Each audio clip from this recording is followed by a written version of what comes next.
1971 मध्ये भारताचं पहिलं सॅटेलाइट लॉन्चच्या वेळेस ते इस्रोचं रॉकेट अपयशी ठरतं. सगळ्यांना वाटतं की प्रोजेक्ट डिरेक्टर डॉक्टर कलाम यांचं करिअर आता संपलं, पण अचानक इस्रोचे चेअरमन पुढे येतात आणि म्हणतात की पूर्ण जबाबदारी मी घेतो आणि पुढे जे काही घडतं ते इतिहास घडवणारं ठरतं.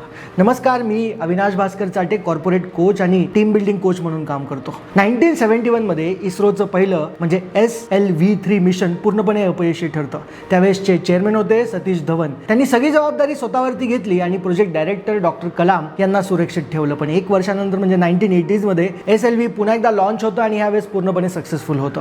यावेळेस सतीश धवन मीडिया समोर येत नाहीत, ते डॉक्टर कलाम यांना समोर पाठवतात. सगळं काही क्रेडिट हे त्यांना देऊन टाकतात. आणि तुमच्या ऑफिसमध्ये काय होतं त्याचा एकदा विचार करा. जर एखादा प्रोजेक्ट चुकला किंवा फेल झाला तर बॉस सगळ्यात आधी पहिला प्रश्न विचारतो, हे कोणी केलं, ही चूक कोणाची आहे. आणि असं झालं की टीमचा विश्वास पूर्णपणे तुटतो, फ्रस्ट्रेशन वाढतं, तुमच्या कामावरती तुमचं मन लागत नाही. पण कल्पना करा की तुमचा बॉस जर स्वतःची जबाबदारी घेऊन तुमची बाजू घेत असेल आणि यश मिळाल्यानंतर तो तुम्हाला पुढे करत असेल, तुम्हाला क्रेडिट देत असेल, तर तुमचा कॉन्फिडन्स किती वाढेल, तुमचा टीमचा आत्मविश्वास किती वाढेल, तुम्हाला मनापासून काम करावं असं वाटेल, इन्क्रीमेंट वाढेल, तुमचं प्रमोशन होईल आणि लिडरशिपसाठी तुम्ही पुढे पुढे जाल. पण त्यासाठी इम्पॉर्टंट आहे तुमची लिडरशिप टीम. असं काही तुम्ही तुमच्या ऑफिसमध्ये बघत असाल तर ईमेल करा, आपण तुमच्या टीम सोबत एक ट्रेनिंग करू ऑन लिडरशिप. भेटूया पुढच्या व्हिडिओमध्ये.